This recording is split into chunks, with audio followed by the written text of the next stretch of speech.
Hey guys, Miji Magnum, and this is going to be my build guide video for either a Flicker Strike build or a Cyclone build. I'm going to have as many timestamps down below so you can skip to what you want to.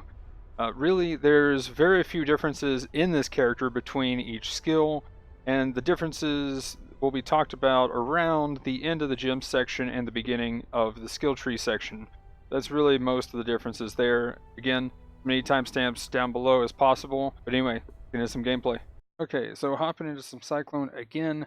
Timestamps will be in the description. This one may be a little bit longer, but hey, we'll see what happens. So, looking at Delve, this was a monster for just destroying delves. It was really easy to go through and just kind of do what you wanted. You could go to the side areas really easy. Got that overleach going. That Slayer Leech is amazing for that. As long as your darkness resistance is capped, make sure you keep that up while you're diving deeper in the delve. But overall, it was able to go off pretty easy. If you actually ever got low, you just throw down a flare, hit a couple of things, and you're good. For the most part, you can kind of take a risk to loot things without having to waste a flare. And overall, I mean, it was just a very tanky build for the delve. As right there, I got pretty low, just throw down the flare, hit a couple of things, and it's all good. Now, as far as going through delves pretty quickly, well, you can just hit Berserk and you can just fly to the end. This one wasn't that long, but there is some times where I would have 50 stacks and push through an insanely long delve just because of how long the Berserk actually lasts. As far as mapping goes, mapping is pretty decent. As far as if it's kind of a smaller type area, kind of like Hydra type distance feels pretty good. So indoor maps will definitely feel good with this, especially the way they changed Cyclone and how it moves around and the control that you have. Really insanely open areas, well, that's what Pulverize and Berserk is for, but hey, pretty good. Again, here showing the control, how you can just move around with Cyclone really easily. Hydra is one of the most intensive fights of knowing where you are, where the balls are, where the boss is, what the boss is about to do, and being able to just move around. The leech is fast enough if you do take a hit, not too bad, and you can recover pretty quickly. And just the biggest thing, pop Berserk near the end when they're a little bit past half health, and boom, Slayer Call. Mirror pops out of the last phase, boom, Slayer Call. This guy can sit there and face tank him, no problem. It was actually pretty surprising that I could do that, especially when he does this. And yeah, I mean, it really was pretty awesome being able to do that. Normally, it's one of the more annoying fights. You can just leap out of Cyclone too, no big deal. Get back, do the damage, Slayer Call. On Shaper, you can't sit there and really tank the beam, but you can get a lot of damage off while he is doing the beam. You can kind of face tank these guys, but the second one I'd be a little careful around being too close to him. Again, showing that you can't really outleach the beam, but of course you always have Slayer Call. Okay, so now showing a encounter with the Legion. So this one is a pretty rippy extra projectile thing going on here with the Templars. This is actually pretty scary. Normally you can clear at least one side and then maybe get back to the other side depending on the layout. But as you can see here, I got too much into that and all those extra projectiles just ripped me to shreds. But I get back in the map, come in from the other side, take out these guys, get enough rage stacks, pop that berserk to get a little bit more tanky, and the call kicks in, killing these guys, mops them up pretty easy. This side again had a lot of the disc thrower guys, got really close, but cleaned those up pretty well. Okay, so now let's get into some Flicker Strike. And yes, I did delve with Flicker Strike. So it is pretty interesting going with delve in Flicker Strike. You sometimes can end up in awkward situations or going the wrong way. But as long as you pay attention, cancel, use your leap slam to get back into place, you can normally end up where you want to go. But as you can see, sometimes a little eh. But overall, not too bad. It was pretty easy for the most part. And you could actually move pretty insanely fast, as long as it was going in the right direction, and sometimes didn't, well, turn around. Anyway, for the Hydra fight, well, it's kind of chaotic where you're jumping around. As you can see, though, getting hit every now and then isn't the worst thing, but being stuck on the target can definitely put you into some awkward situations, especially when the shot is charging up. Sometimes you'll get hit, but overall, it has the damage. You have a lot of leash for survivability, and of course, when you get down to the end, Berserk and Slayer Call. For Chimera, again, pops out, Slayer Call. Again, for the annoying guy, well, it's actually not too bad. You have quite a bit of damage, and you can go ahead and hit him when he's not in vuln. So that's the awkward spot. When he does something like this or transforms into the thing, then it can get a little awkward. But overall, as long as he's there planted, you can do the damage. In the third phase here, I ended up a little low on health. I got a little bit of leech, but that's one thing. You have to really have your diamond flask up to get those first initial charges. But once they're up, you're pretty much good. You're set. So when he finally stops becoming invuln, Slayer Call. So with the Shaper fight, again, you can't really stand in the beam and face tank it. You got to be a little careful with Flicker Strike. Though with the balls, you can kind of just flicker on him at all times. It seems like their hitbox doesn't even start till it's a little bit away from him. So it's pretty safe. Even in the Uber Elder fight, it's about the same. Again, these guys, you can just pretty much face tank them. Be very careful on the second one not to get too close and be in the wrong spot for all the balls. But as always with the Slayer Call. And here at the end of the Shaper fight, just pop that Berserk, get that Slayer Call. Okay, looking here at a Monolith, it was kind of hit or miss, really. It was good sometimes, fantastic sometimes, and then you kind of get stuck on one or two rare mobs that you kept trying to get off of, and it would keep taking you back to it. Here, I kind of missed the Monolith, and then during the fight, I kind of get a little awkward position and end up dying, but then I get to come back and clean it up pretty well. And one thing this can do is level up gems really fast. One time at level 89, I saw that I had 339 million XP. Here is an example when I just logged on today and just did one map real quick and had a decent bit of XP. So here is a proof of concept of me going in with a disintegrator staff and clearing out a map Flicker Strike. The Blood Rage helps keep frenzy charges stacked full, and I can pretty much just go through and clear, no big deal. Also, it does help they buffed Frenzy to generate its own charges. I did find an Alva in this map, and yep, I was able to clear that pretty well. Not really a big surprise considering what happened outside of it. I thought the boss could give me a few problems, and something like the invuln there started to get a little awkward, but again, Frenzy can almost sustain itself now, which is pretty nice. And yeah, I was able to keep that up with killing a few mobs. Overall, when I got to a Monolith, I was able to fight the Monolith mobs. There I didn't get the Frenzy charge, but overall it was able to clear it pretty well. On the Chimera fight itself, it got a little bit awkward. So I went in, didn't have any Frenzy charges, and well, missed him there, nothing there. Still trying to kind of fight him. Oh, got one. And it was kind of interesting doing this. Overall, the damage was still pretty good. Obviously, I'm using a disintegrator, so it's pretty high. I was able to hit him pretty good there. There was another one or two, and finally just got enough charges and got lucky enough that I took that down. After that, the ads kept me with enough charges that in between every phase, it was easy. And finally, he pops out for that nice Slayer. Huh. Okay, well, give it a second. And Slayer Call. Anyway, let's go ahead and get into the item portion of the guide. Okay, so before I get into the items here, real quick, I will say I will show the differences between Cyclone and Flicker Strike in the gem section, because there's really not that many differences. The gear was all the same. The only thing that changed was the gems and one ascendancy point on the passive tree. So, right here, one of my favorite weapons, the Terminus Est. It is a really awesome weapon for the cheap price that it is. I don't know whether it's just that common of a drop or if it's that underappreciated.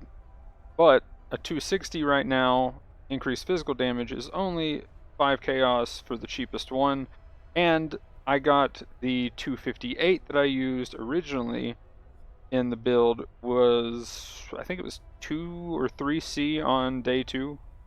It's 2 or 3 on day 2 or 3. Whichever number fit, it was one or the other. But yeah, that's the only thing that really matters, is getting as high amount of fizz damage as possible. The only other roll that is variable on this item is the critical strike chance. But since you are taking Overwhelm on the tree, then 8% is the weapon crit no matter what that roll is. So I'll go into more detail about why I took Overwhelm in the passive tree section. On another note, though, I did do a Disintegrator Staff Chimera, which was right there at the end before I jumped into this section. If you want to go take a look at that, timestamps down below. If you say skip to this point in the guide. But yeah, weapon-wise, Flicker Strike works with this, or for clearing maps, it can work. It was a little clunky, but it can work with something else. While clearing, Blood Rage works just fine, but on bosses, Terminus S definitely feels a whole lot better. If you are going in without any frenzy charges, as you can see, it was a little weird. And with Terminus S, I always use my Diamond Flask when starting a boss fight if I have no frenzy charges. So that's about the only thing that would be a little clunky about starting a boss fight, is you kind of need that Diamond Flask to get your charges kicked off right there at the beginning. Sometimes you can just do it right out the gate, but every now and then you just don't get that crit, so fair enough. But anyway, the only other thing that involves weapons in this is on the weapon swap. I use Invictus Metal. This gives Rampage. You can start off the map with it. Now that the Monolith mobs from Legion actually give you Rage stacks, or Rampage stacks, sorry, when you break them out, this has become huge, and just any source of Rampage that you can get is just actually really huge this league now. So I would recommend getting one of these. They're pretty cheap, and it'll help you clear maps really fast, especially with Flicker Strike. The attack speed gets kind of insane. Okay, so moving on. Okay, so going into the rest of the year, I will go ahead and just start by saying that you'll have to cover the attributes on whatever pieces you can. The good thing is pretty much every other piece has some way to help out with these attribute requirements. You are going to need at least 111 int and 155 dex to cover everything. But anyway, for the rest of the stats that you want on things, for the helmet, get as much life and resist as possible. The main thing you're looking out for here is the percentage physical damage from hits taken as whatever element. Fire is going to be the best because you actually have 1% higher max fire res on this build than you do the other two. So go ahead and try to find those. These are dropping like candy because of the Monolith this league, and it's awesome just to have this amount of defense coming from helmets this league. Next, we'll do the boots. So on the boots, again, if you can get some attributes, cool, but you are looking mainly for health, resist, and at least 25% movement speed. I actually managed to get the 30% movement speed, and it had the chance to dodge attack hits, so that was really nice.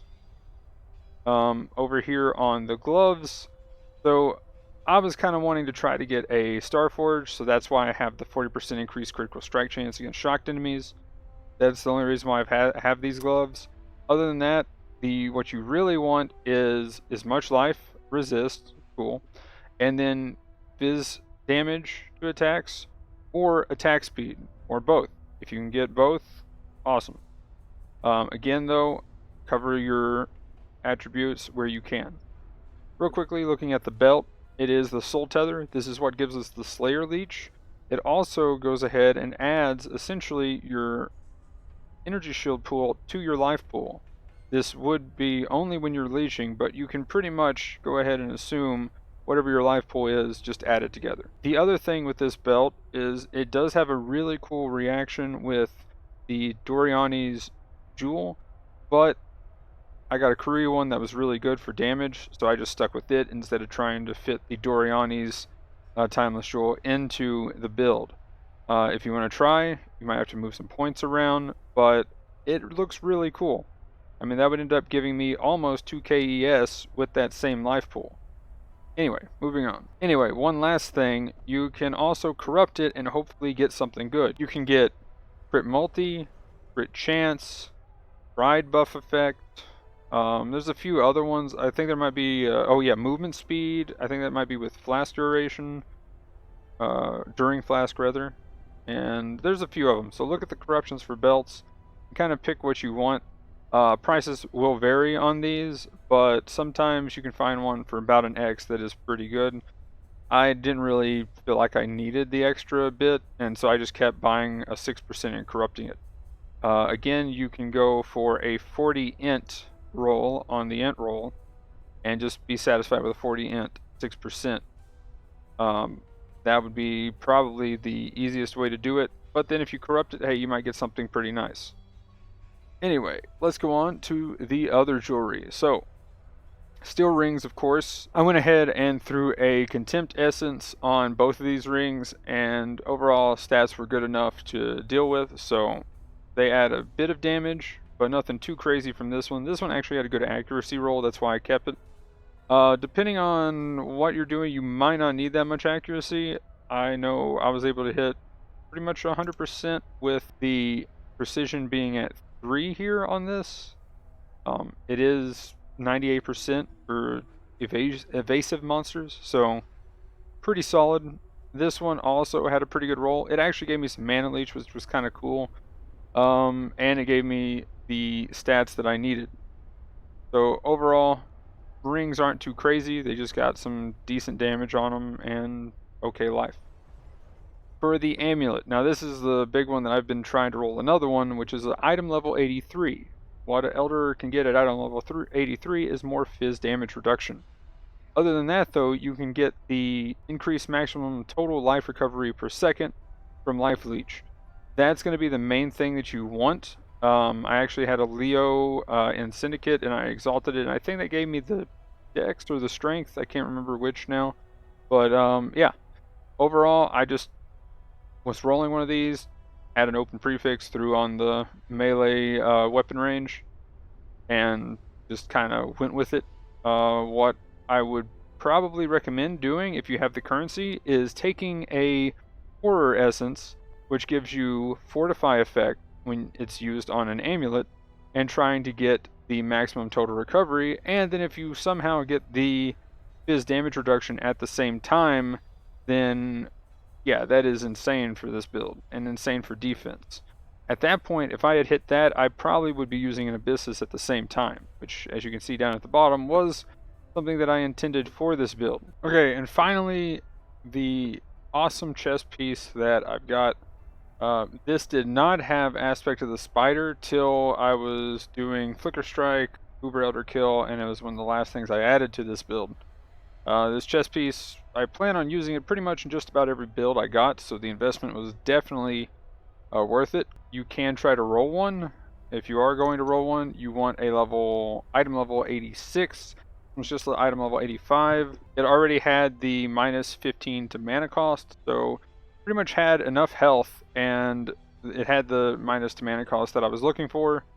So I went ahead and just bought it. I believe it was 5.5x. Again though, I didn't really need this to do most of the content. I probably didn't even need it to kill Uber Elder. It just made things feel a whole lot better for, well, just everything having that less mana cost. Other than that, Aspect of the Spider was a really cool addition to add to the build. A lot of damage, and I forgot how much utility it is for helping you survive, because it's kind of like a little mini temp chains at the same time of adding 15% more damage. So overall, really good chest piece, having an astral plate. If you can get an elder one, you could then also try to roll crit on it. That would be pretty nice for a build trying to crit as often as possible with the Terminus Est. But, you know, not completely necessary, and you're getting pretty expensive at that point. You have the budget, go ahead, again, whatever your budget can fit. So far, this build has done decent on a very small budget, and then an okay budget with this chest piece definitely put it up high enough to survive most hits, and really just to have enough utility by just being able to constantly cyclone forever to not worry about mana really at all. This allowed me to reserve a lot of auras. But anyway, overall though, that's the items. Let's go to the flask. Now, when I got my first Uber Elder kill, I did not have the Lion's Roar flask.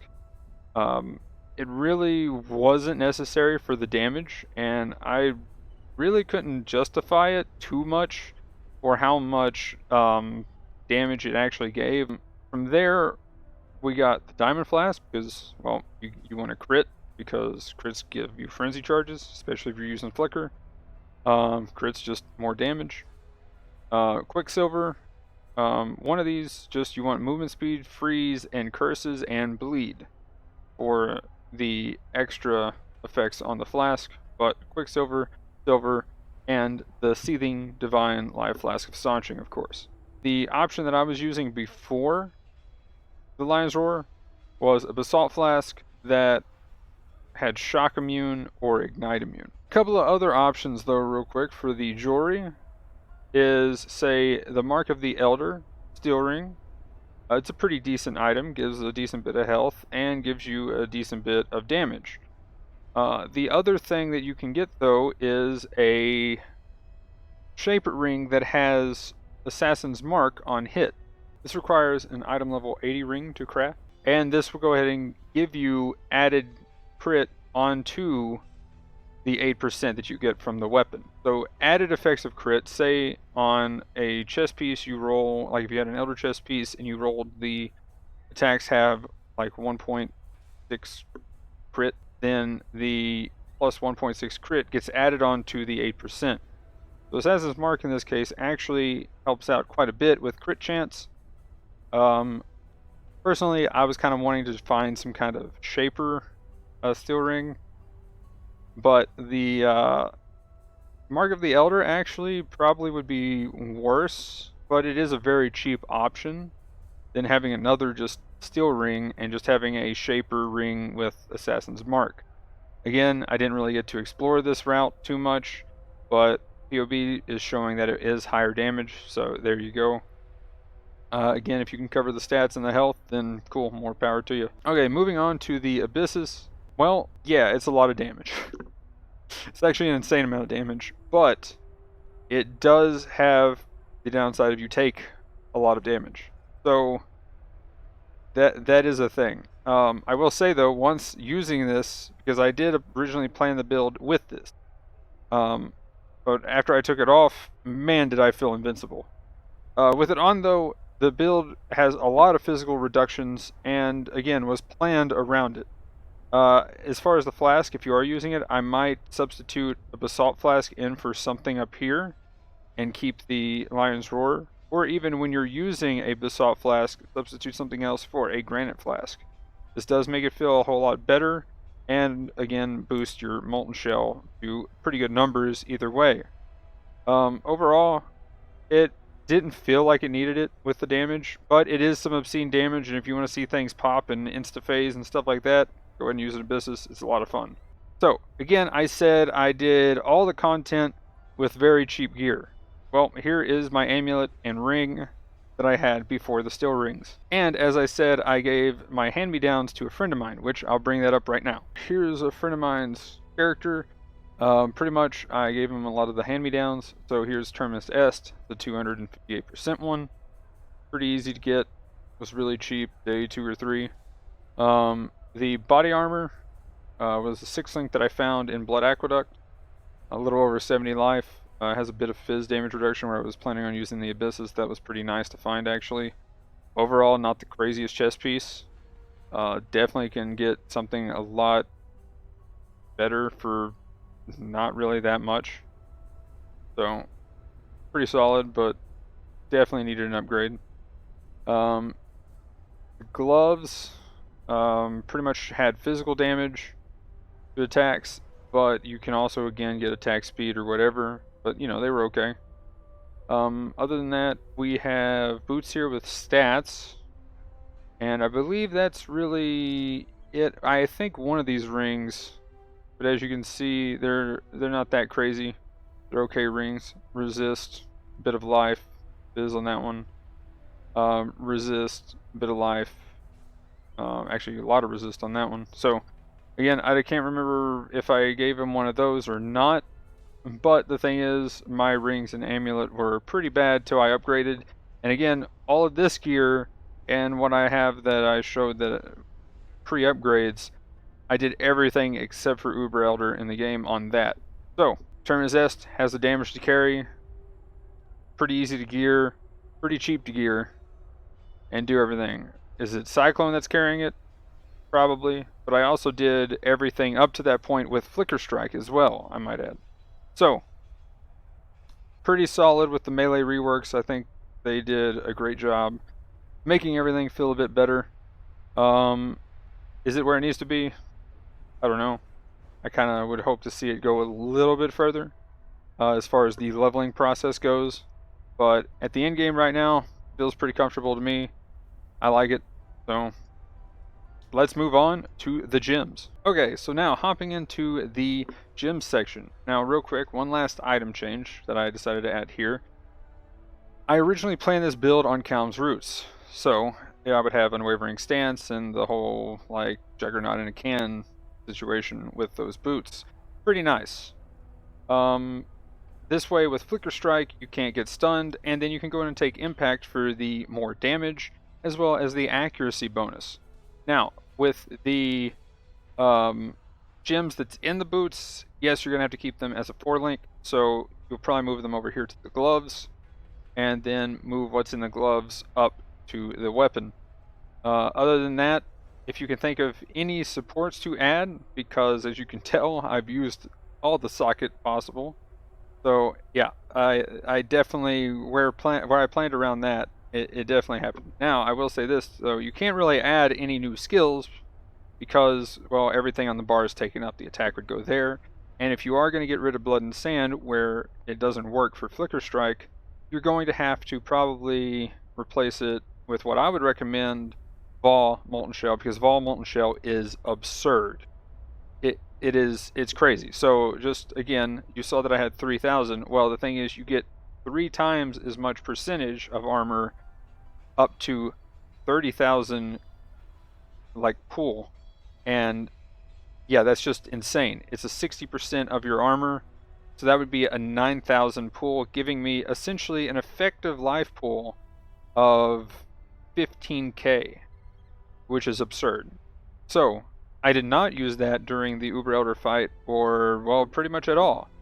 I've been meaning to swap that in, but I've just kind of had this, and I just never got around to it.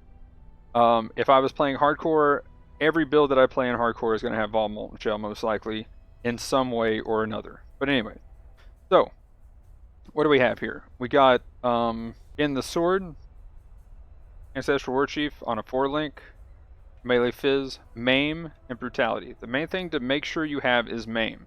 If you had to get rid of anything else, keep Maim. Berserk, I love Berserk. It is awesome. You attack so fast. It's damage reduction. It's movement speed. I mean, for Cyclone, it's insane. For Flicker Strike, it's insane. It is just, and it feels so good. It's just so much fun to pop that, get that huge burst of damage. And then with the Coal, you can normally get a boss from half health down to that Coal range pretty easily with Berserk. And yeah, it just feels really good. Over in the helmet, I've got Leap Slam, Blood Magic, and faster attacks.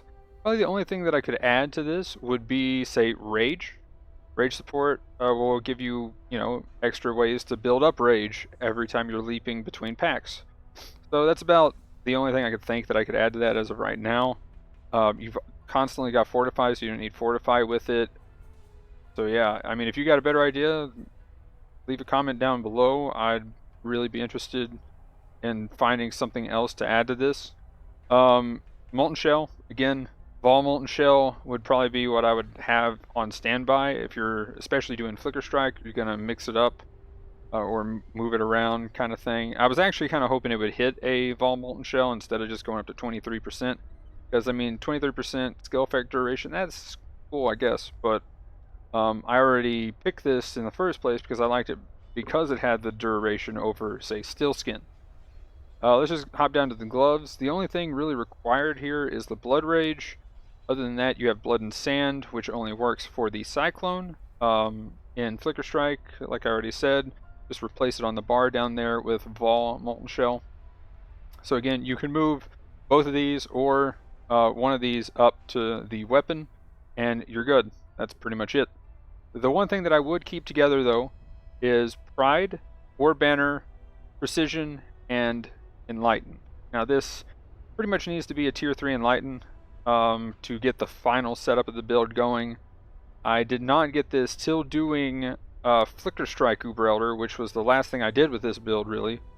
So it's not necessary to have. I was leveling up one, and I had it, I think, to level 2, but it really wasn't affecting that much. So not that necessary to have. If you don't have a chest piece with mana cost reduction, then probably get it as high of Enlighten as possible. I believe they're about 45C was the last time I checked for just a level 3. So not the biggest price there, but you know, I mean, it's a little bit of an investment. What it does allow you to do, though, is either run Blood and Sand with the Precision, and actually noticing you probably should put in Blood and Sand with Precision, because in this case, I think 10% is just, well, it is barely, oh wait, no, my mana is 780, sorry. So yeah, 10% is definitely more than 40, so yeah, I would fit Blood and Sand in there. That's something I could improve the build right now. So, whoops. As far as otherwise, you're going to be using a level 9, which is 94, and this one actually gets reduced more than what the Blood and Sand would. So if you're doing Flicker Strike, I actually use a level 9 Precision, but you wouldn't be using Blood and Sand in the first place. So you might be able to fit something else in there. If you're not running Aspect of the Spider, you have things like Herald of Purity, Flesh and Stone.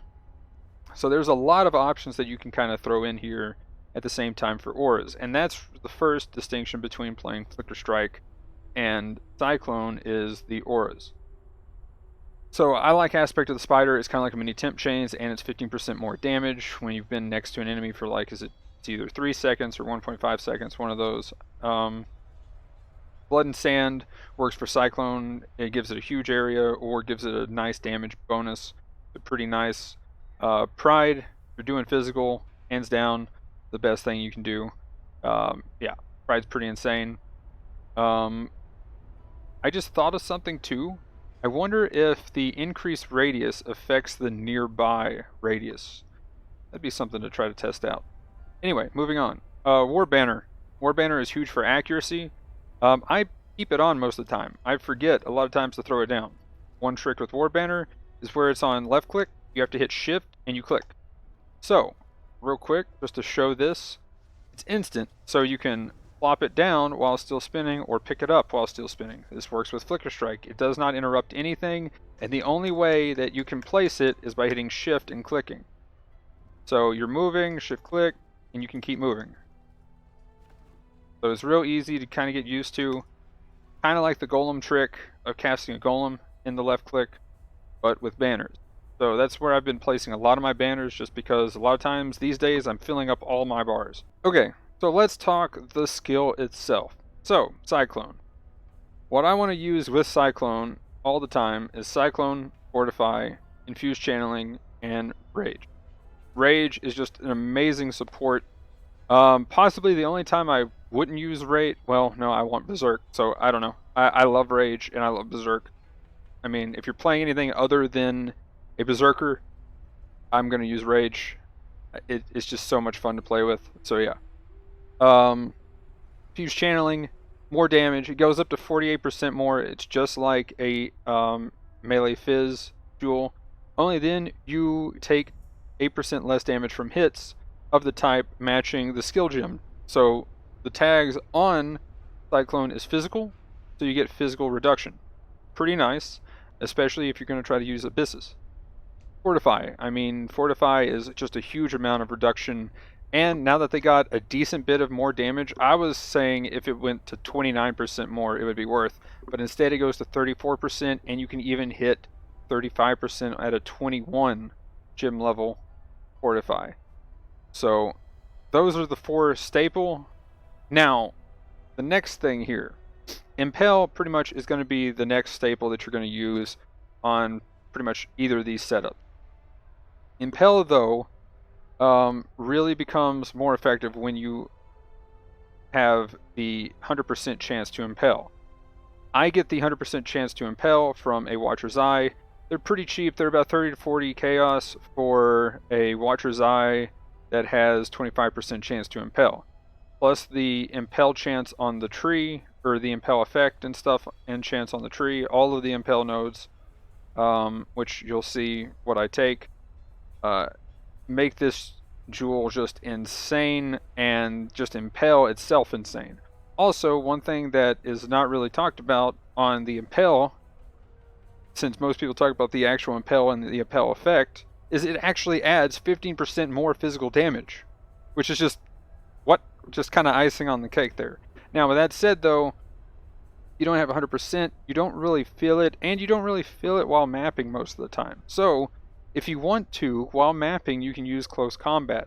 Close Combat also makes your Leap Slam go ahead and pretty much be super instant with the more attack and cast speed to travel skills. So, it's actually pretty nice, and it's 59% more damage, which is the exact same that a Brutality is.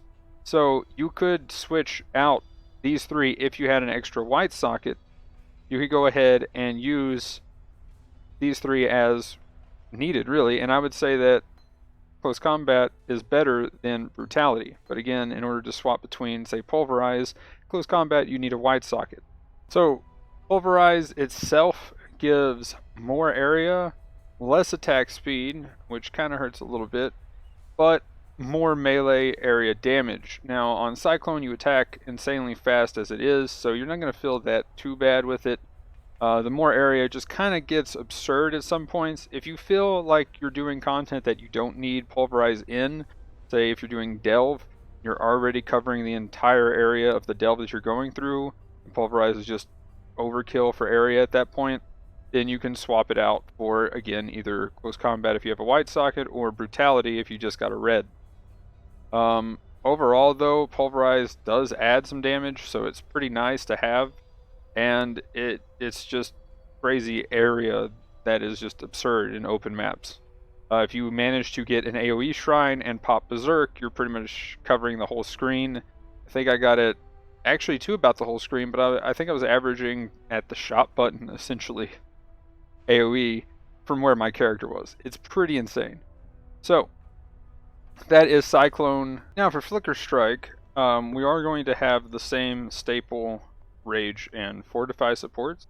Basically, you can't use Infused Channeling, and we are going to have Impale as our big single target bonus damage with that. Again, you can use Close Combat for Impale till you get enough effect, or get the nodes on the tree. Especially while leveling, I didn't really say this, but I would use Close Combat while leveling. I'll probably point that out in the tree section again, just to make sure. But yeah, definitely Close Combat before you get the Impel nodes, and then once you get the Impel nodes, Impel support is effective enough to be awesome single target and okay mapping damage while you're going around. It does really help out on the Legion stuff when you get into some pretty rippy maps, especially when they're really tanky and have like reduced fizz damage and lots of more life. Now, Melee Splash. Melee Splash and Multi-Strike. Multi-Strike is going to be pretty much needed because you want that Frenzy Charge sustain. So, with Flicker Strike now, they added 20% chance to gain a Frenzy Charge on hit. This is effectively 60% chance per Flicker when you have Multi-Strike. So, Multi-Strike is definitely a staple. So, you're going to have these 3 for sure. Melee Splash when mapping, and if you want to switch out a gem for bossing, I kept Brutality in to switch. If you had a white socket that you were keeping melee splash in, you could use close combat at that point. Otherwise, swap in brutality for melee splash. But yeah, that's really the gem differences for the build. I'll be jumping into the skill tree next, and we'll talk the ascendancy, and that's the only real other change that you have to make. Or, again, you could use Helm's roots, but we'll look at that. We'll look at the difference that I'm talking about right now. Okay, so the Slayer ascendancy. So real quick, if you're not using Helm's roots, I would say probably use Endless Hunger instead of Impact if you're doing Flicker Strike. You can use Impact with Flicker Strike. It does give 15% more melee damage to the enemies that you're hitting because you're going to be right next to them when you're flickering on them. Other than that, though, the only other thing you really get from it is the global accuracy rating, which is pretty nice.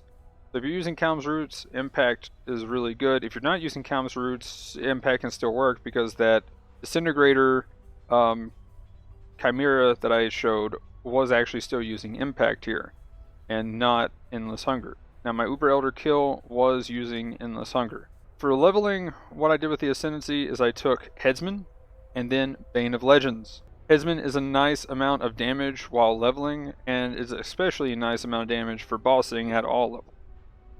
Bane of Legends is insane with its 20% call, and you pretty much get Onslaught without having to use anything for Onslaught, and which is awesome. So now you can use a Silver Flask and get Onslaught. Before this, it was Onslaught, and I mean now this is just awesome. You get the movement speed when you kill an enemy, period, but you only get the attack speed when you kill a rare or unique enemy. So pretty good for clearing, pretty good for both Cyclone and Flicker Strike, especially when a rare dies. You pretty much have that up all the time because it's a 20-second uptime. Really, really nice. Now, probably one of my favorite nodes for this Ascendancy, going to be this entire league and to come, is this. You get 8% weapon crit, which again with Terminus Est does lower it, but any other weapon pretty much that you're going to be using, or even if you're trying to gear on the cheap, you can just take this node, and it's great offense and defense. Even with lowering the crit from, like, say, I think a max roll is 8.75 down to 8, still you get a decent bit of damage with 10% crit multi, and even if there's only a couple enemies by, that's still 20, maybe 30% crit multi a lot of the time. Nearby enemies have minus 30% to critical strike multiplier, though, is why I really love this node.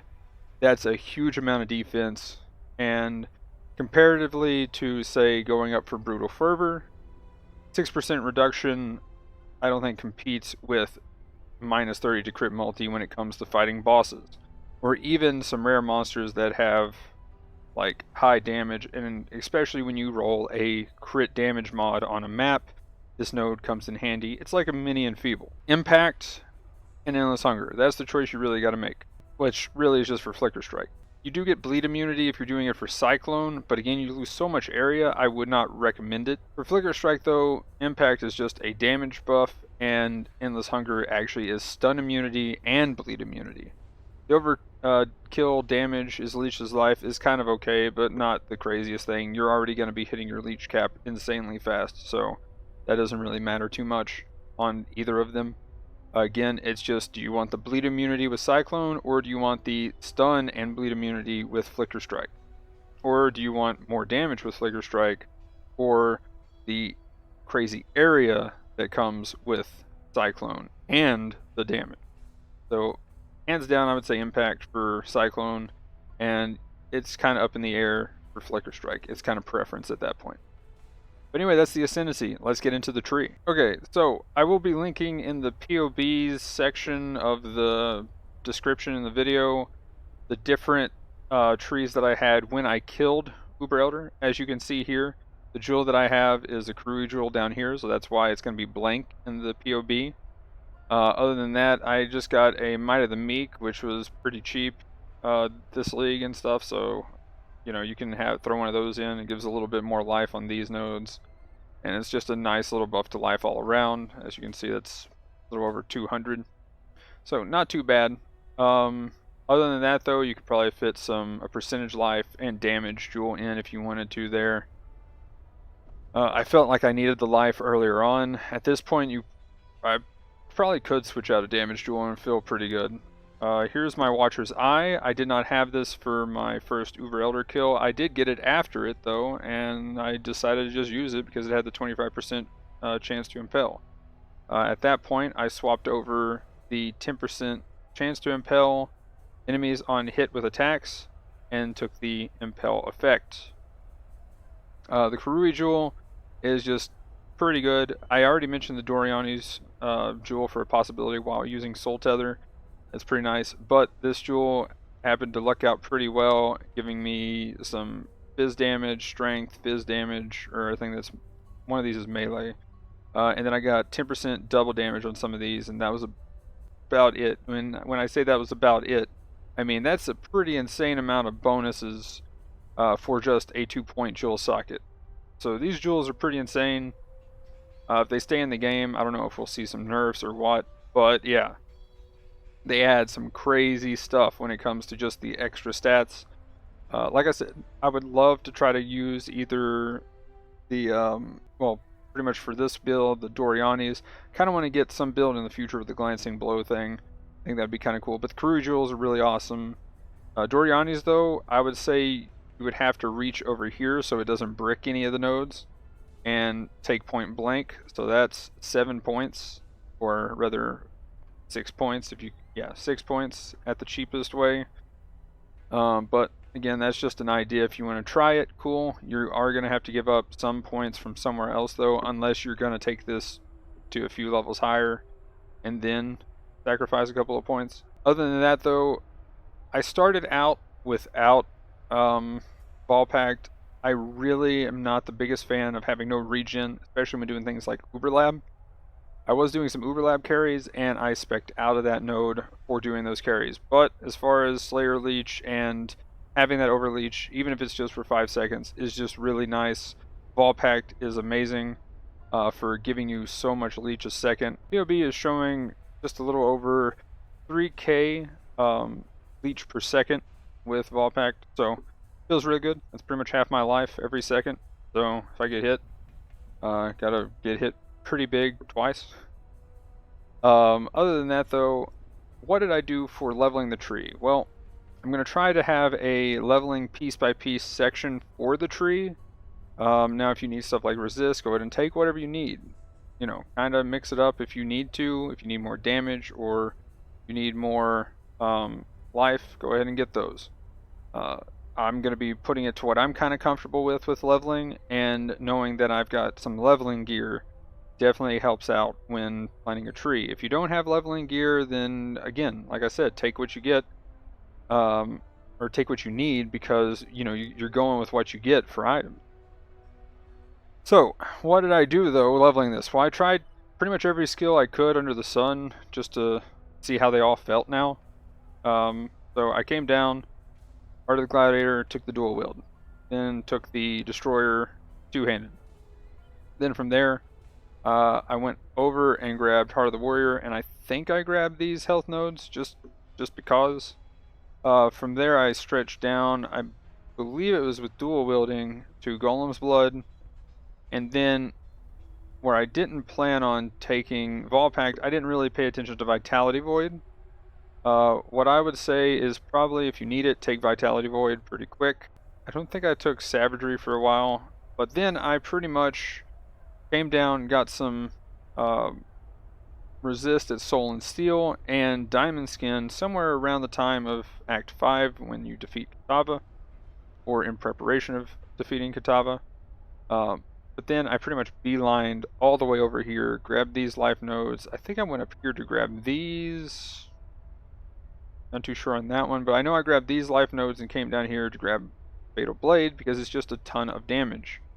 Also, going up for Brutal Blade gives you a decent bit of damage as well. Overall, I just felt like stretching over here was too much because I did have Fervor for a while with one Frenzy Charge. Since I was here at Golem's Blood, I think pretty early on when I needed extra damage, I stretched down here to Disciple at the Slaughter. you get a decent bit of stats for like plus whatever per frenzy charge for these nodes. Kind of felt pretty good, but eventually I spec'd out of that and spec'd out of this entirely and saved all these points. Well, what did I do with all those points? I immediately stretched up here and got Barbarism and Disemboweling, and then I came up to the Scion Will. So other than that, though, I did stretch down to Blade of Cunning rather, pretty early, and got Dismembering. And looking at it, these nodes essentially give as much damage, if not more, than going for Heartseeker and Fatal Blade. Pretty close.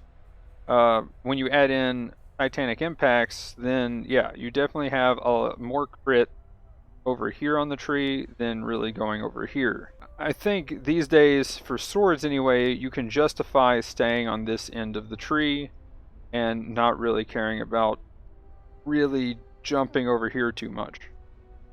So from there, I just kind of filled out whatever I needed, got a little weapon range here. This node looks kind of enticing for weapon range just because of how it scales Cyclone. But while leveling and early on, for the impel stuff, you want to take the chance to impel, and then when I finally got my Watcher's Eye that gave 25% chance to impel, I took the effect, and there we go, I had 105% with the jewel, or with the gem rather. Well, and the jewel. The other jewels that I have are Might of the Meek, just because I was kind of feeling the pressure for some life and stuff, so kind of got one. They were pretty cheap.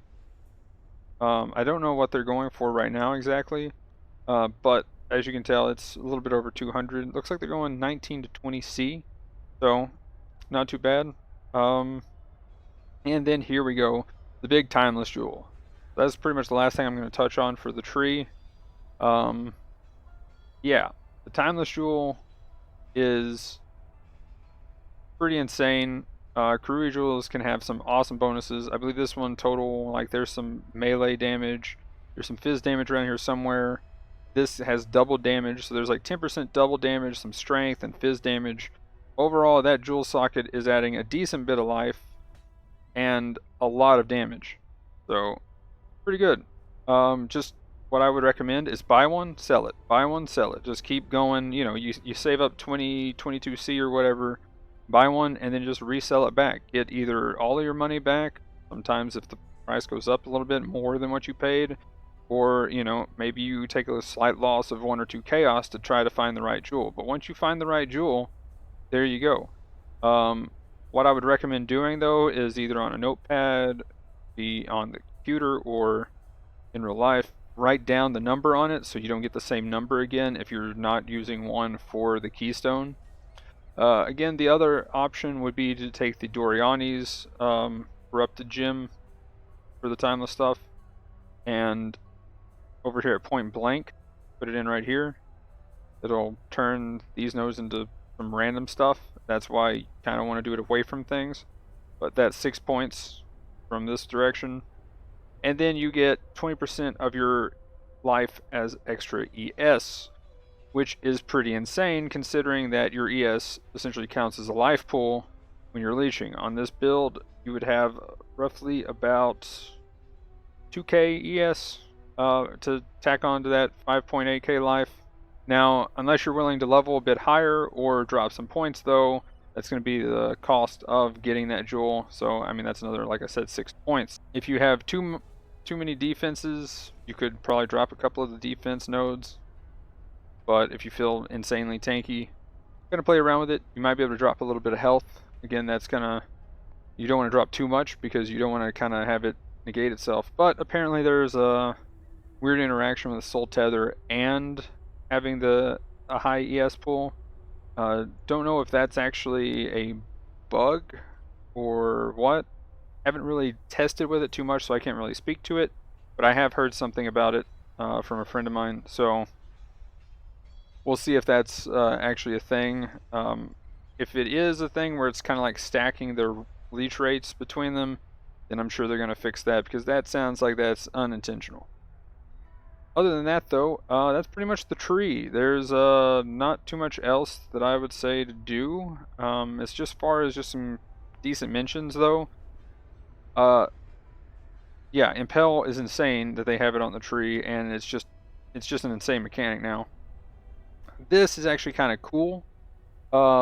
Chance when hit to double armor effect. There's also from fossil crafting the ability to get that same type of stat and actually get it up to 100% through rings, belt, I think boots, and amulet. Yeah, so that would be something to look up on PoEDB to kind of, you have an okay amount of armor, but you get that 100% chance when hit for double armor effect. That's actually pretty cool. Other than that, Soul of Steel is an insane node. It's +1 to all max res, which is crazy, and it's 5 additional fizz damage reduction. The main reason why I was getting it again was for the abysses, but even with the abysses, having that +1 all max res is pretty juicy.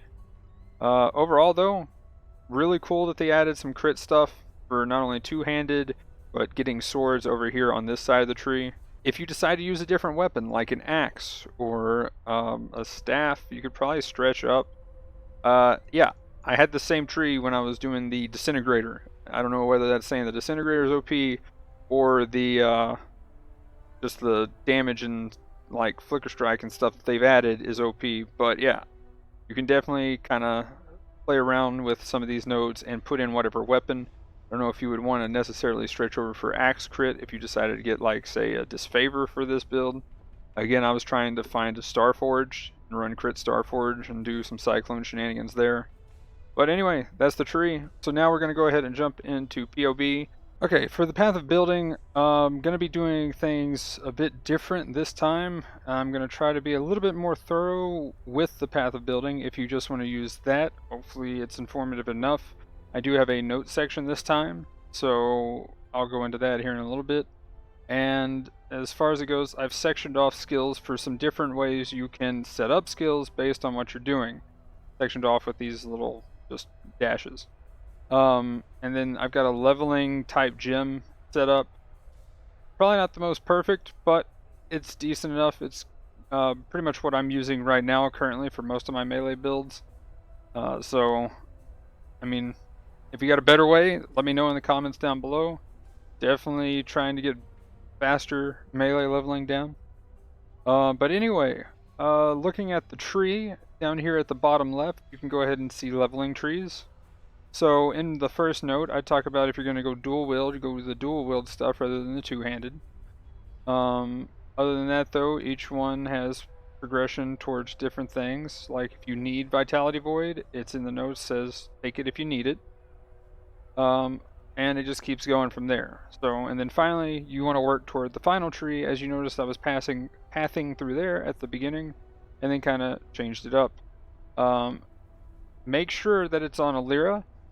Always check whenever you pull up a path of building that the level matches the required level. If they set their POBs up like that, then yeah, they should match up. And normally it's because of the bandit doesn't change based on whatever you import. Let's see. So, skills. Damage. Said I really wouldn't talk about it too much, but just to kind of show it off here. Impel doesn't show up as anything, and so this would be a 5 link where Impel's pretty much not doing too much other than the 15% more. Let's go ahead and add a close combat doesn't show up either. Brutality. And we'll just go ahead and throw in pulverize to kind of just show it does hit easily over 1 million. We'll even turn that off. You're up to 900,000. You've got a good amount of damage with this. And yeah, it's just an overall high amount of damage this league with Cyclone. Pretty good. Now, what about Flicker Strike? What are we showing here? So to kind of show this, most of the time you're going to be mapping with melee splash. So here's your 6 link. Impel, again, not showing anything. So let's just turn Brutality on to kind of just show the damage. So 600k, that's pretty respectable. Close combat's not doing anything. You're going to have Brutality in anyway. And since Close Combat doesn't show anything, let's go ahead and just throw on a melee fizz. And there you go, you're close to 1,000,000 damage, and I'll even turn Impel off to kind of bring it down a bit. It's probably actually, with how good Impel is, it's actually a bit more, so I might as well leave it on. But to kind of get a conservative estimate, I mean, you're 800k, another respectable amount of damage, really good. So the rest of the stuff here, this is set up for a 6-link Ancestral War Chief if you decide to fully go that route. Put Blood Rage Berserk, Blood and Sand, and Vol Molten Shell into gloves. Leap Slam still in the helmet, and this time, since Vol Molten Shell has been moved, it's got Rage, so this way you can hop around and get Rage. The auras are in the boots, and then Aspect of the Spider showing up on the chest, and I've got all those, that's kind of funny. If you did do Kelm's Roots, I went ahead and kind of set this up, so in the sword, you would do a 3-link Ancestral War Chief with Berserk, Blood and Sand, and Blood Rage. And again, if you're not using Cyclone, you're using Flicker Strike, you don't take Blood and Sand, and then you could put another support in there for the Ancestral War Chief and just do a 4-link. In gloves, I just pretty much said auras go here, so you just swap them over from the Pride and stuff, goes into the gloves. And Helm stuff, you keep Vol Molten Shell in the Helm and don't have Rage. So it works, you still have the same sockets, and overall it should feel pretty good. You should have a bit more life, and then if you are going to go for the Dorianis, you have even more life to work with. I did put an idea over there, which I'll talk about that here in a second. I think I mentioned some of this previously in the video, but for leveling stuff, Cleave seems to work. I really like Infernal Blow. If you have leveling gear or you get a nice 3-link or 4-link, you can easily clear stuff. Onslaught's definitely the fastest way, but if you want more of a comfortable pack size clear, Melee Splash, Ancestral Call. If you can get a 4-link pretty early, throw in that Onslaught, works really well. When you get to Act 2, you get some more single target options for killing bosses. Act 3, you get that Fortify in there, pretty much a little bit better damage. If you can have close combat, it's actually better than the Melee Fizz, but a lot of times, depending on what you can do, so close combat over Melee Fizz in this situation. War Banner Precision in Act 1, you get Pride Aura in Act 3, you should be able to sustain that. In Act 2, by the way, I probably should put that in there, but figured it was getting too cluttered, so I'll go ahead and just say it here. Act 2, you can grab like Herald of Ash in the meantime and just add that to everything. Not too bad. What's your precision leveling? I'm probably going to add that to the notes actually here in a second. And then Cyclone, you can go ahead and start out with Rage, Melee, Fizz. If you go ahead right when you first get it, you might not be high enough level to use some of the other supports. But go ahead and use what you can. Infused Channeling, you'll have to do the library quest to go ahead and get that, but it'll definitely make you tankier, and being able to use Fortify, Infused Channeling, and Rage should give you enough damage and tank to pretty much do anything. Picking up Pulverize will give you some more area, while you don't have as much area, but, you know, kind of just work around whatever you need. Pretty much Cyclone, when you pick it up, it has enough single target damage. It gets pretty insane, especially with Rage stacks. So kind of, you know, use your own judgment. If you need more health, if you need more damage, if you need more tank, whatever, throw Fortify in, Infuse Channeling. But yeah, so kind of mix and match, figure out what works for you and what's the easiest way for you to level. Other than that, items. I did not throw in my lower cost items since I kind of talked about that in the items section. You can kind of compare that in the video. So maybe in the future I might have a different set of items and have it up here. Who knows? Maybe I might get that done here in a minute, but it is getting pretty late, so I kind of wanted to get this up today. With the server instability earlier, it kind of got a little hard to record the talking about gear and stuff. But anyway, configuration, I went ahead and turned Frenzy Charges on because Terminus Est. Rage is on because you should be building that up. You're always leeching, and Shaper. Up here, if you have Aspect of the Spider on, 3 webs, if you're not going to use it, make sure you turn that off. Just get rid of the stacks there.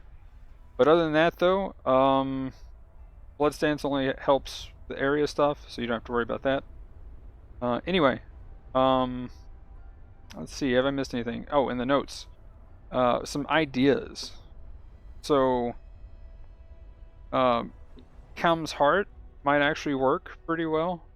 If you do Calm's Heart, then you have to kind of give up using the War Chief as a 6-link. Already just kind of shown that you don't really need it for a 6-link. So you can kind of mix and match there a little bit if you feel like you really need that health. I might do that if I was trying to play this build in, like, say, hardcore. But again, if kind of use your judgment, kind of play around with it, see what you like. Overall, it's a pretty cheap build, so you can kind of use whatever expense you need to kind of mix and match to make it fit your playstyle. Next thing kind of mentions, if you're going to use that, then Calm's Roots might be hard to use. Again, the Timeless Jewel for Doriani, you can use that at point blank. It has a really good synergistic ability to be combined with Soul Tether, so pretty awesome there. Using a different weapon like Disfavor or Starforge, so you could even use, like the example I showed, Disintegrator. I did that tier 16 map without any staff nodes, so kind of take the sword stuff out, put it in an axe, put it in a mace, put it in a staff if you can reach those up there. Just kind of move them around as you need. Again, you can play around with this as you want. This is the template that worked for me, and so this is the build I'm presenting. But if you can find another way or anything to make it better, awesome. If you do, let me know in the comments down below, because I'm always looking to try to improve my builds and try to come up with new ideas. But anyway, hopefully this new POB setup that I'm doing kind of helps. It is a bit time consuming. I don't know if I'm going to continue this for every guide, but I figured with this one, first guide of the league, so why not? Okay guys, so that'll be it for the build video. I also have the 2 clips from the Uber Elder kills, one for Cyclone and one for Flicker Strike. I was so excited when I finally got that kill. I've been wanting to do a Flicker Strike build, and with the buffs, it just made it possible to do it. So I was really hyped that I got that done. Yeah. Anyway, another thing I might do is the 5-way Legion encounter. I'll probably do either or both skills doing that. When I get some time, I'll probably upload those later if I end up getting to those. But anyway, overall though, Flicker Strike, crazy XP per hour, and just overall a fast clearing skill. On the monoliths, you know, kind of iffy sometimes, but it still worked out pretty well. Cyclone, again, really solid. You know, you're stun immune, does a ton of damage, ton of AoE. Not the craziest AoE on this one, but I mean, I've seen some where it's just crazy. I kind of think they should probably put a cap on that somewhere. You know, maybe not have it 3 screens worth. But overall, 2 fun skills, 2 fun ways to play this same character. So hopefully you enjoy it. Hopefully everything goes well. If you have any questions, leave them down below. Try to get to them. But anyway, have a good one. Thanks for watching. Enjoy the clips. Peace.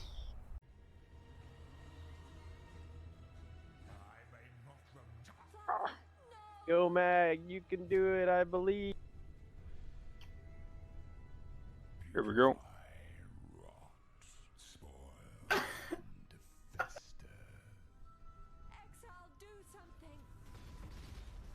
Oh yeah, that's right. He does moving around shenanigans. Where'd he go? Oh my gosh, this is AIDS. Holy shit. Yeah, it's bugged right now.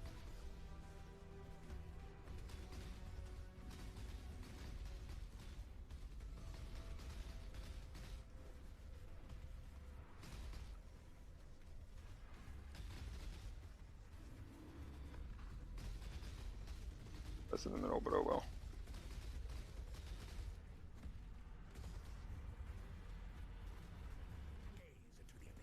Oop.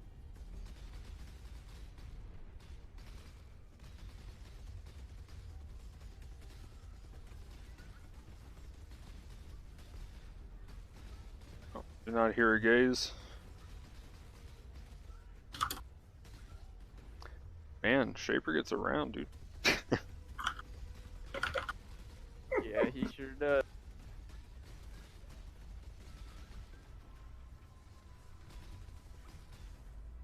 Uh-oh. Oh. Whoa. That was a freeze up.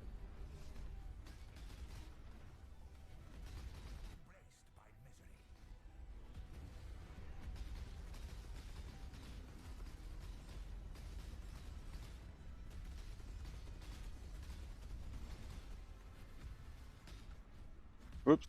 Not the suck!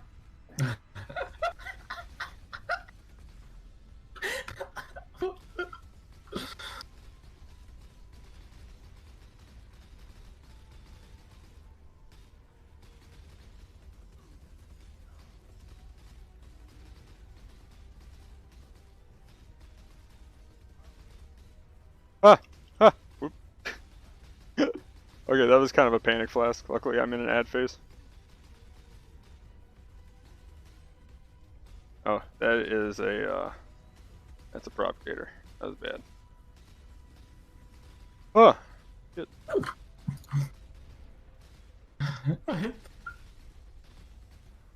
Woo!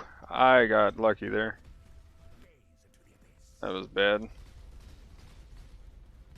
Oop. Bad.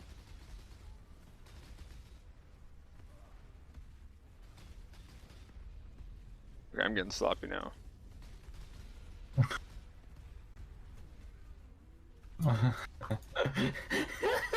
Why do you have to be doing the suck? Why do you have to be doing the suck?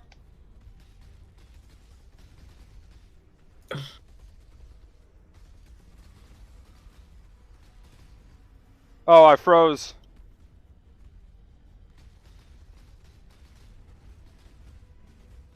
Not the slams, no. Whew. Okay, that was...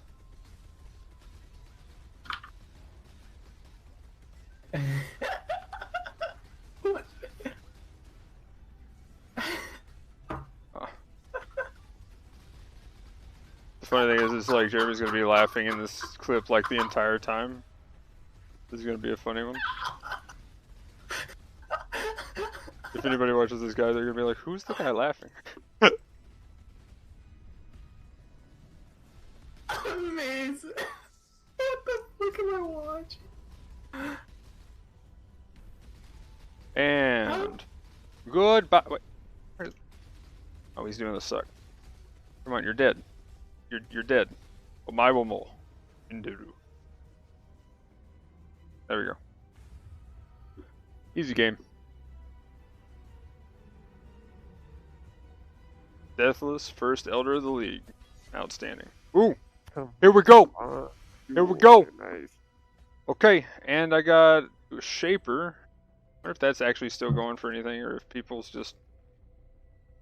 Okay, let's just ID this real quick. Get that out of the way. 62%. Not bad. 10% live. Okay. Okay, here we go, boys.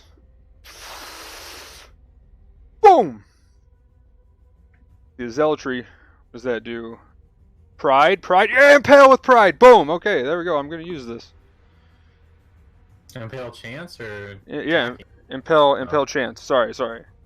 Uh-huh. I wanted chance for this build specifically, just because I don't have the I don't have 100%, but stacking would be dumb. But yeah, overall not too bad. Was this effects of consecrated ground you created while affected by zealotry last? Oh, meh on that one. Unaffected by frostbite, meh. But I'll take the impel chance. What was that actually going for right now? Like 35C. Oh, really? Just the impel chance? Yeah. Oh yeah. Rip. Well, that's pretty rip, but at least it's useful to me. Well, that was pretty easy. Really sloppy, but pretty easy. Rot, spoil, and fester. Do something. Okay. Whoop. Up. Doing balls.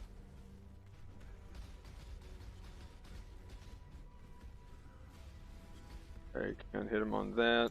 Put a totem up though. Whoop. Whoop. That's not good to have it right on top of him. That works though.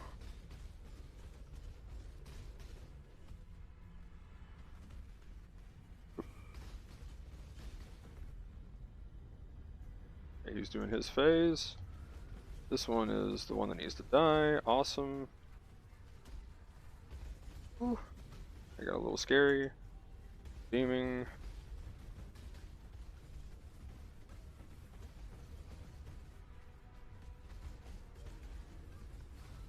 Oop.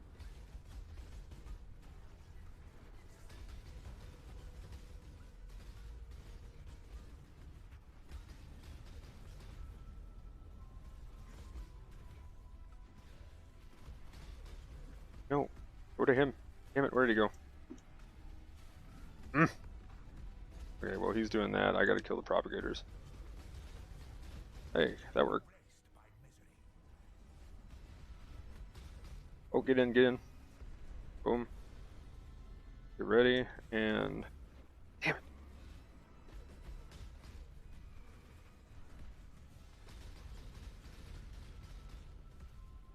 Okay, that phased him. One went in the middle. Oh well, kinda messed up.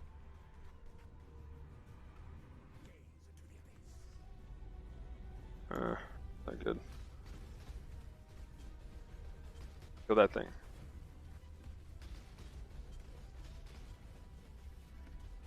Perfect.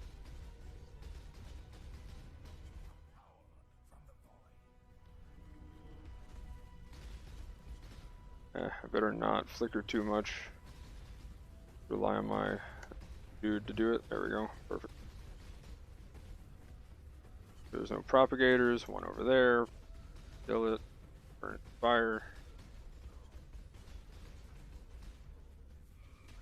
Whoop, whoop. There we go. Whoop.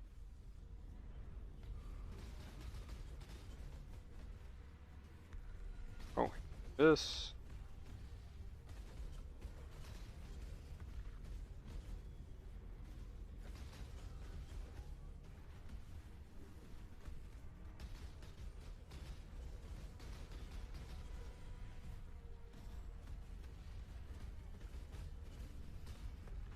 No! No! Damn it.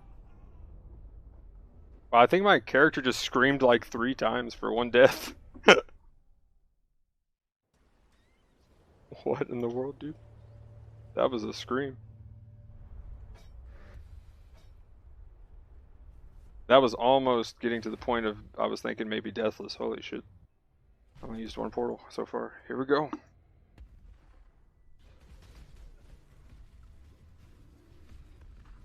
Shit. My spirit is spent.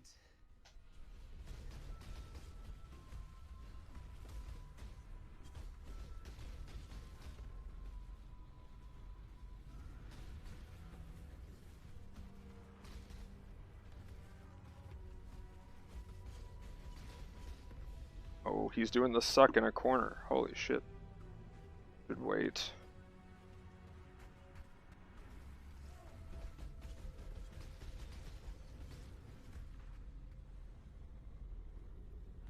Oh, this is not good.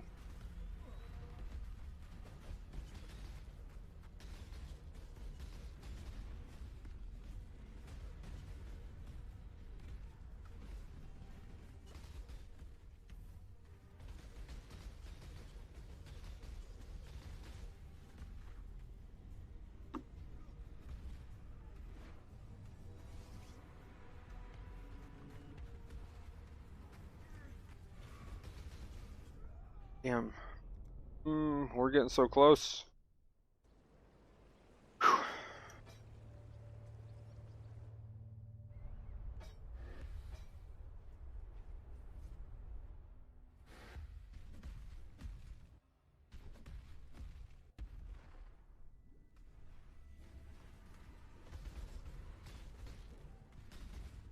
Where's he at? Oh, he's slamming.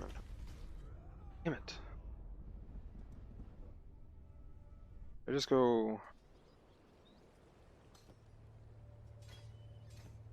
Wait, there's gonna be way too many ads and stuff. I got enough damage. To work.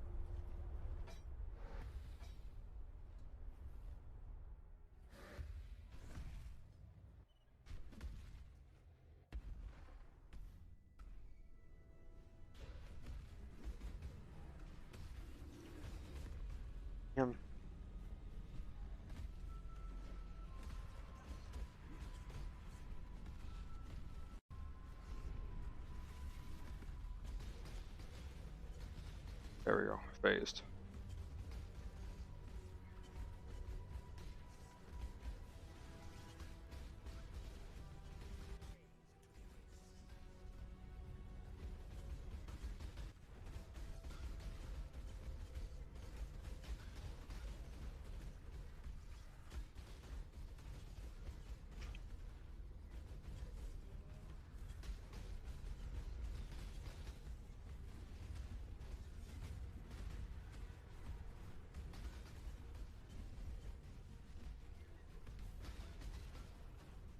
Damn, that's a lot of jizz on the ground.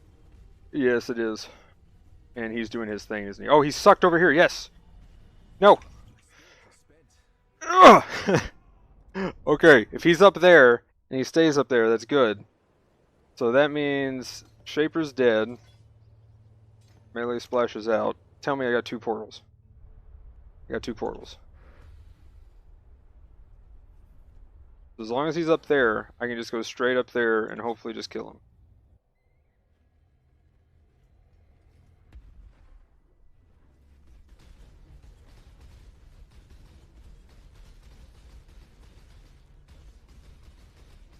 Come on, die, you piece of shit! You are dead! You are dead! Why is he not dead? You can't call him? Well, you can't call him, but why is he not dead? He doesn't have any health. Fuck. Okay, here we go. I was expecting him to die. I guess I gotta hit him for the last. You have to be there and hit him. So I pretty much gotta go in, not fuck up.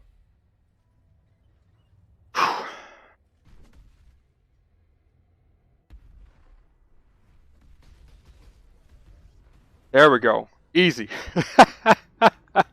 Flicker strike! Woo! That's right. Done. Okay, what do we get? What do we get? Finally flicker strike though. Hell yeah. Oh man. Opal ring. No jewel. Oh, that seemed painful. Oh dude, that was like I almost was looking at a deathless run there with how I was doing at the beginning of the fight. Like it was a solid run up until well, Jizz started getting all over the ground. But ID those, why not?